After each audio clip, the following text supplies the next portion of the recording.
The gospel of life, incorruption, immortality, and sonship with the bondservant of Christ, John Anosike. The purpose for the tree in the garden was for Adam and Eve to prove their love for God and qualify the text of love in order to elevate into their final glory.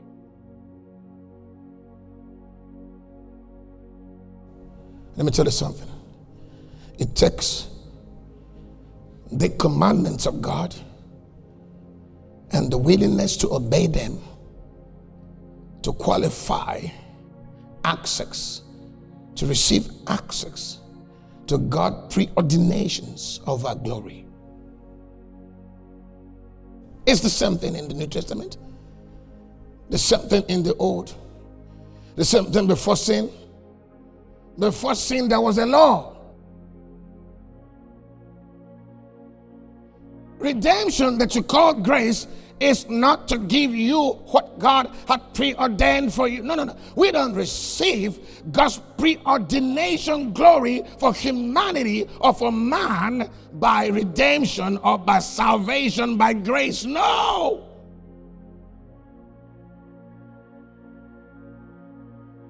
We receive the qualification to now prove our love for God in order to step into the dimension where his preordained glory for man was established.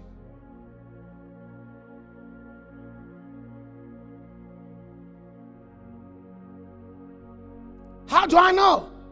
Eyes have not seen, ears have not heard, neither has it entered a man's heart what God had prepared for them that love him. So it would take love toward God to receive what he had prepared.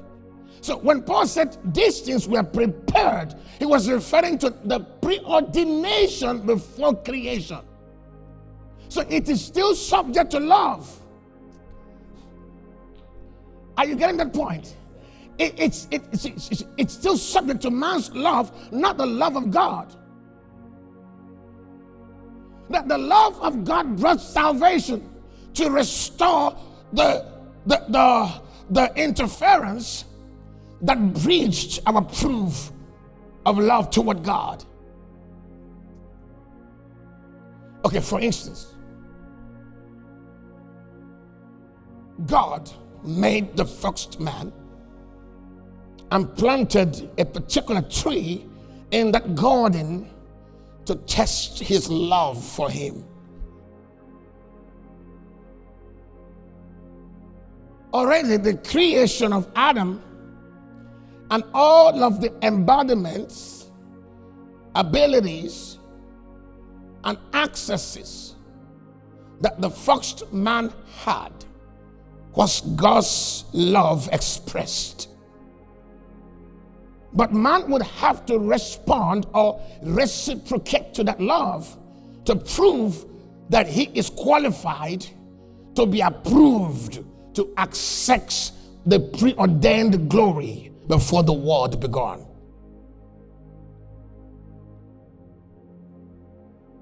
So when man couldn't prove his love for God, he entered a season of wilderness. A long season of suffering, thousands of years, and then God made a way. God revealed his gracious nature and mercy in the person of Christ, who came to rectify the sin, who came to rectify what happened in the garden. So he brought man into the state of righteousness in order to respond to his word and come into perfection. In that state of perfection, that you ought to prove your love for him in order to step into the glory of your inheritance to carry on God's eternal plans. After salvation, after Christ had paid the penalty and has done his work, after we had experienced the fullest expression of the love of the Father in the person of Jesus Christ, as he had accomplished the demands of justice and the courtrooms of heaven concerning sin and righteousness. Man not qualified to step into the state of innocence. And in that same state, now Jesus says, if you love me, you will keep my commandments. You see that? Another tree of the knowledge of good and evil has been planted again, but in a different way. Because you still have to prove your love for God to step into the dimension of the preordained glory, which the Bible says God prepared for them that love him. So love is not in words. Love is not in singing for God. Love is in giving all that you are. Love gives his only begotten. Love gives everything. You don't reserve anything. Okay, let me bring it home. I'm not talking about get your money here, no. Love gives his sexuality to righteousness. Love gives his greed to selflessness. Yes. Love obeys God's word completely. You see, if you love somebody, you're going to please the person. Have you ever been in love before? Don't you see the kind of sacrifices that you could, under normal circumstances, find it difficult to do? You see yourself spending all your time with somebody, giving all your monies, giving all your intellectual property.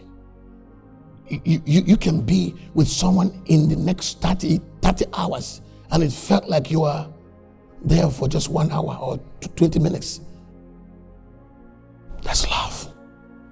That's love in the natural. That's a glimpse of love. If you love him,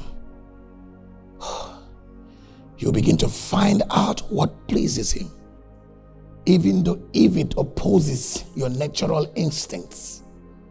You will take it. You will take the stripes for him. You will lay down your life for him. For the time came when Peter claimed that he loved Jesus. When the time to prove it came, he denied him. You will be tested. Your love will be tested. It's not in words. Peter was saying, oh, Jesus, I will die for you. Hey, Jesus, who is going to touch you? I'm going to die for you. I'm going to let them. Christ said, by the time the hen croaks,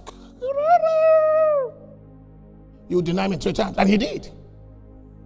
But later on, the Bible says Peter grew in the love of God, to the point that his love for God came to that level of absolutism.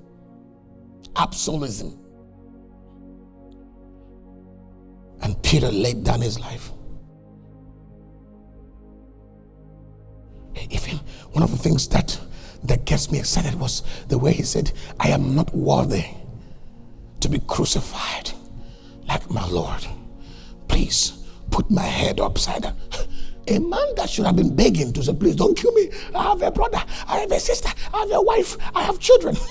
He was actually angry. So you are trying to insult me, insult my father, insult my Lord Jesus by crucifying me the same way. No, don't kill. This man wasn't even thinking of dying. What type of love is this one? Hey! The same man who denied Jesus, who didn't want to die, came to a point where he loved him so much that he said, please crucify me upside down. I am not worthy to be killed like my master. That's love. That's when he stepped into that dimension that qualified him to lay hold, to assess that which is beyond redemption and salvation. Have you passed the test of your sexual life? Have you passed the test of your anger? Wants, selfishness. Have you? What is it that is still in you that you have not given up for your love for him? Eyes have not seen, ears have not heard, neither has it entered any man what God, neither has it entered any man's heart what God has prepared for them. Prepared for them. So this principle was outlined before creation for them that love him. So it wasn't a principle after salvation. It was a principle before salvation, a principle before even creation. God prepared these things for them that love him. So there has to be a test of love for anybody to pass. So what I'm talking about tonight, you don't receive by the love of God. It is by you responding to God's love.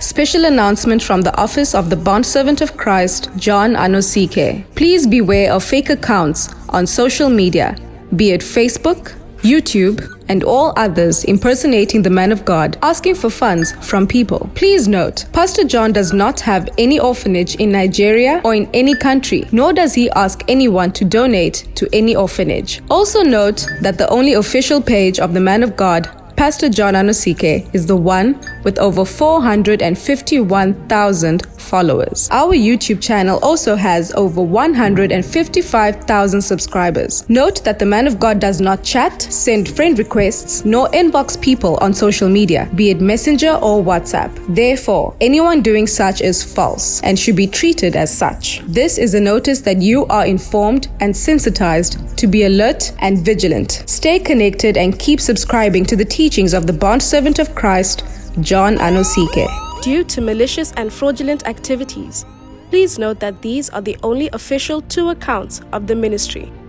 For EFT or bank transfer, bank, First National Bank, FNB, account name, New World Faith Ministries, account number 622-67035048, branch, Woodstock, branch code 250655, Swift code FIRNZAJJ.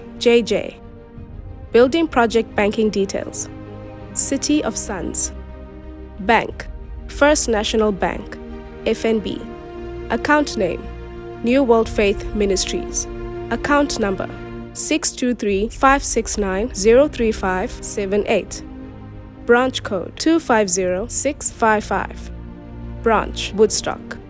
Swift code FIRNZAJJ. To give online, kindly visit our website and use the following link: www.spiritrevelationchurch.org/give. Here, you can give via PayFast for those that are in Southern Africa, and PayPal for international donations. Good news for all those living in West Africa. For your giving and donations, here are the only official and approved banking details. Name: Ikechukwu John Anosike. Account number 1170020753. Bank: Zenith Bank. Please note that the following is our official and only PayPal email for the ministry: donations@spiritrevelationchurch.org. Kindly report any suspicious activities to our emergency line, +2763 423 5895, or email info@spiritrevelationchurch.org.